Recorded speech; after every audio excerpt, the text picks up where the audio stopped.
Welcome back, and a special treat.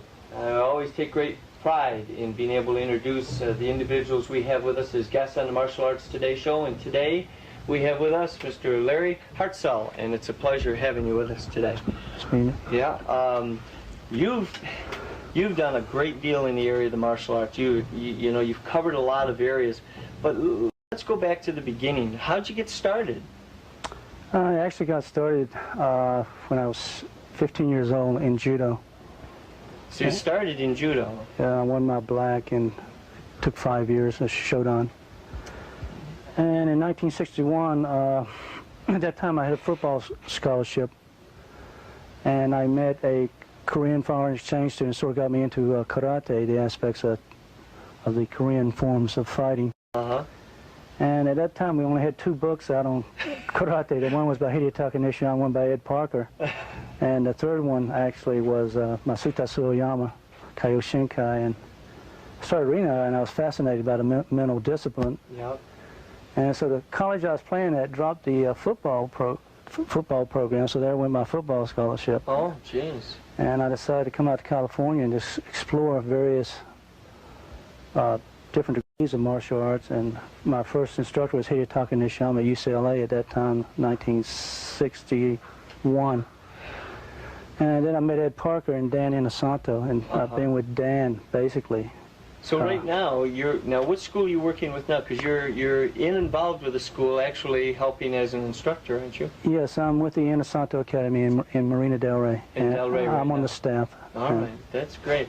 But you spend a great deal of your time touring and lecturing at seminars. That I do. I mean, almost too much. Yes, perpetual stage of jet lag. Next week I'm going to Edinburgh, Scotland. This will be my 5th trip across. Oh, my I've been to Australia 5 times. What kind of areas do you work when you're doing this teaching seminar, like the one in Scotland? What are you going to be working on? What do they want from you? What are they expecting? Basically, I'm not known as a kicker. As in Jeet Kune Do, they specialized me. Dan took me because of my size, and he specialized me in the grappling and locking techniques and takedowns and the trapping from the close range combat and from the boxing aspect. I've been a former sparring partner for a couple of champions in boxing many years ago. I don't want to quote my age. No, that's all right. This is in the Southeast. It sure doesn't show when you're working with the people. So, I mean, you know, age is all a matter of mind. It's just a state of mind. I hope so. Yeah, okay. Now, I was looking through, and there's so many things. You have a book out. You've got an instructional videotape out. You've got another one coming out too, don't you? Yes, I have volume 2 is already out, and I have 3 out, but we haven't edited them yet. So within the next year we should have 5 volumes. All right, and that focuses on your strength, which is the ground or grappling techniques, controlling the opponent. And the entering from the kicking range to the boxing range to the trapping, and the final range, which is a grappling range. All right. So literally, in stages, you identified it as a kicking range, and then a boxing range, and then the grappling range. Yes, from my my license instructor, Bruce Lee. I was with Bruce Lee for 3 years, and he opened my eyes to exploring different concepts of fighting. He borrowed basically from 26 different systems. Yeah. From the Western boxing to Thai boxing, Northern kicking styles, and he borrowed and put form his concepts of fighting. Jeet Kune Do, and we're still progressing on that mode. All right. Right now we're exploring Pinjak Silat from Paul de Tours. That's quite popular in California right now. Right. Then 2 years ago it was Thai boxing from Chai Sarasut, my Thai boxing instructor, which is some of the hardest training I ever did at my age. And, all right. Well, you say age, and I know that. Folks, you got to know he's quick as lightning. Yeah, his age. You know that when we do that, my students say to me sometimes, the black belts under me, I say, geez, over the years I'm getting a little slower. 20-some-odd years, getting a little, and they smile like, yeah, you trying to draw us in or what? Well, I didn't mean I was that old. I'm only 29. Yeah. I like it. That's right. 29. I was looking at some of the things here, and there's a sharp picture here, autographed, of Mr. T. You were his bodyguard. I was one of many, I think. One of the four that worked with him when the latter stages of the A-Team series, the last 6 months. Oh. And I traveled with him to the Jerry Lewis telethon. He bought us $500 seats to the first Spinks Holmes fight when Spinks took the title away. No, we talked off camera for just a minute. When he was when you went to that fight with Mr. T, and there were 4 bodyguards, you and 3 others. You know, some people don't stop and realize he wears that gold. Well, when he goes out. That is for real. Sometimes when he wore it on that occasion, and that's one situation you don't want to instigate a riot. You just want to keep everything cool and get him where he has to go with the least amount of trouble. So he's wearing $500,000 worth of gold, and you're trying to get him out before people reach out. And all of us have been trained in practical pistol shooting, combat shooting also, which is one of my forte.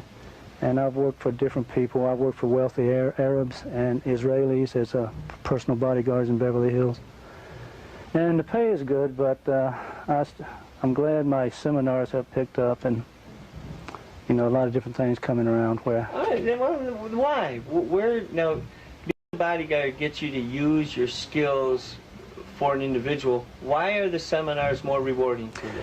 Because I enjoy giving as I can point out what goes around comes around, and what's come around to me, I like to give it. All right. Yeah. And I enjoy the travel aspect, except on DC-10s on occasion. So. Especially more and more now. Yeah. But that given is very fulfilling. You can't do that when you're just using what you have to protect somebody, because you're not passing it on. And because I like to give the truth out about Bruce, because I was one of his original students. I'm still close with the Lee family. Mm-hmm. Since Linda Lee's remarried an old friend of mine, Tom Bleeker, and I was the best man at the wedding. And so a lot of people say a lot of stuff out there, and they didn't even know the man. Didn't know him. And he was a personal friend of mine, along with Dan Inosanto, myself. Yeah. And about 16 others at the college gym at that time. Well, it falls into the old realm, though, that when you're at the top, which he was. Yeah. It's easy for people to take shots at you, and when you're gone, it's even easier. It's a pleasure to have you speak very well of him and point out his strengths, that he was good, and that's important. Matter of fact, in the United States now, some stylists study under their master, and then they break away, which never used to be the thing. And they say they know a better way, rather than giving credit to what they've earned and saying that they're adding to it or they're growing with that. They seem to think it's important to be self-sufficient rather than build. Well, what I do in my concepts of that, I encourage my students to go out and seek out other people. Yeah. I really do. I say, go see what they have, If you want to study with them, that's fine. But at the same time, they have enough respect for you to constantly credit you with what they've given. Exactly. That's one thing people should do more and more in the martial art. Give credit. Like in my seminars, if I saw something like from Gene LaBelle, I give him credit. Yes. Or from Tim Gannigan, an old Irish wrestler. He taught me some holds a long time ago. And I always try to give credit where credit's due. Yeah. Even from my from my Kempo karate days, I give Ed Parker. I learned this from Kempo. From over my years of very. Well, there's some pictures of you in here with some, when I was going through some stuff with some football players. What's this all about? Well, they hired Coach Bob Ward, the conditioning coach at Dallas Cowboys, brought in Dan Inosanto, myself. And at one time had Jerry Batik, and we went into eye-hand coordination up on the line, how to break holes with the quick trapping. Yeah. And worked mostly with the defensive line. One of the best guys I ever worked with was Randy White. Yeah. And he used to tell us that you guys keep me in the league a little bit longer. And we also try visual awareness drills to, like, if you move, to develop twitch, to get that little extra speed off the line. That edge as it takes on. Now, with being a bodyguard for many people and working in the seminars, working football players, etc., working in the karate school with young people, kids, boys and girls, out of all the things that you've done, it seems like you've covered so many bases. Are you looking forward to something else? Is there another goal in the future? Is there something else that you're hoping to do? Well, in the future, I hope to, I suppose, get into some movie work, and eventually have somewhere in Southern California, a school of my own, a combination. I'm into the physical end of the weightlifting, and have a combination, weightlifting, Jeet Kune Do school, where they could come to me rather than me going to them. Yes. So it's sort of like a college. Yes. And have different aspects of the martial arts, the jiu-jitsu, judo, different arts there, so they could pick what they want. That's what we're doing at the Marina School. We have one guy comes in once a week, teaches jiu-jitsu. We have Thai boxing once a month. Bring up different instructors from different arts. Yeah. It is like a college with different programs. Right, because we want to explore all aspects of martial arts. Every martial art has something good to offer. Yes. That's why I hate there's not more harmony between the different systems. There's something good there for everyone. For everyone. That's beautiful. Now, and I normally close with this because I like to give the people that have taken the time to come and talk with us and share some of their life with us. Oh, before I forget, are you married? No. No. Just, all right, for the young ladies out there, for the women, no, he's still single. So when you see him, he's still single. Now you're a target. Well, I've been married before, but I guess I run a pretty tough boot camp with the martial arts and the travel. Okay, all right, well. So they have to be interested in what I'm interested in. They really, yes. And vice versa, Yes, yes. It's a partnership. It's not 50-50. It's 75%, 75%. There's a real overlap for a team situation. I think, especially for martial artists who are really involved, there's a real overlap with their marriage partner. If my wife wasn't deeply involved in it, teaching classes twice a week herself in regards to everything else she does, yeah, I think there'd be a gap. Yeah. Exactly. That support's needed. All right, well, I'll cover that and made you a target for the young women of the world.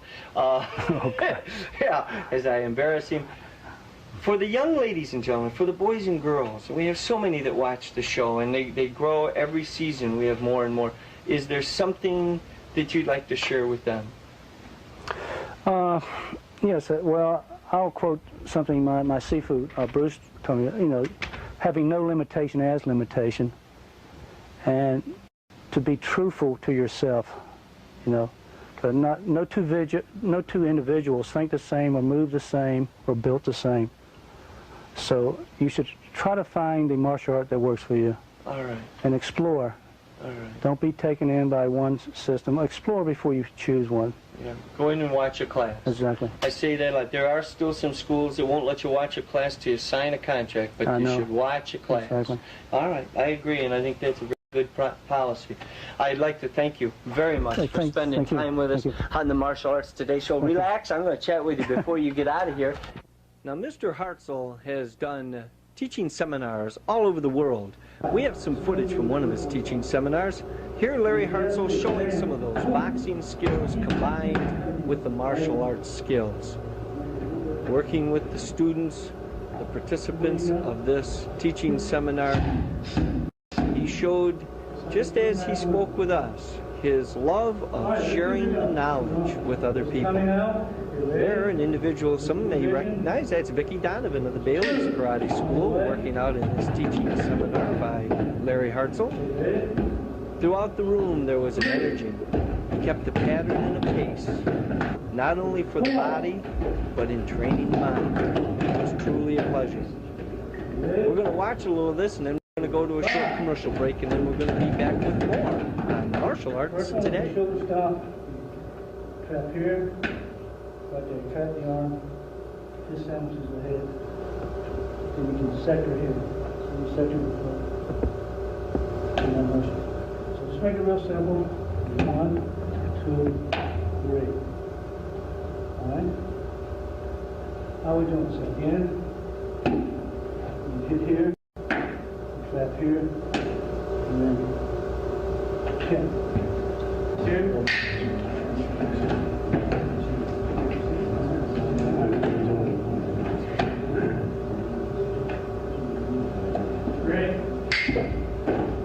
Jab. This intercept is his. We can take it. Take it down right in here and then keep out the loop. Okay, The Martial Arts Today show aired on NBC for 12 years, reaching over 3 million homes in the United States and Canada. Its host, Grandmaster Clifford C. Crandall Jr., traveled to 22 countries covering diverse martial arts styles and events. Grandmaster Crandall is the founder of the American Martial Arts Institute and American Eagle Style. He has made numerous contributions to the field of martial arts, producing instructional videos, books, including the American Eagle Style textbook and the American Eagle Style self-defense DVD. These resources share the American Eagle Style with the world and help its instructors teach its students.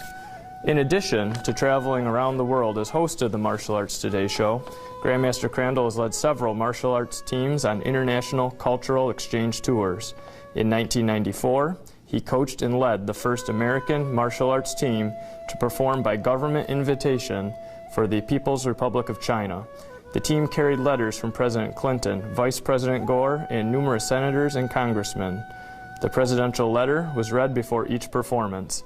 A 30-minute documentary was produced to chronicle the trip and its historic significance. He led similar trips to Russia, Japan, Australia, Italy, and the Caribbean. Grandmaster Crandall has appeared in many martial arts magazines promoting safety and awareness for people of all ages and abilities. He has promoted child safety internationally, is the Central New York spokesperson for McDonald's Corporation, and set a Guinness Book World Record for breaking boards while skydiving as a publicity effort for the need for child safety education. Grandmaster Crandall is also the headmaster of Takenouchi Hanganru Matsuno Crandall, a 300-year-old Iaido style. Grandmaster Crandall's certified position and title were bestowed to him by his late instructor, Headmaster Tsuneyoshi Matsuno, during a traditional ceremony in Japan in June of 2002. Grandmaster Crandall has documented these styles in both textbook and DVD format. Prior to becoming a full-time professional martial artist, Grandmaster Crandall was a superintendent of schools, a high school principal, an elementary school principal, and a classroom teacher in the state of New York. To learn more about Grandmaster Crandall and the American Martial Arts Institute, visit www.amai-eaglestyle.com.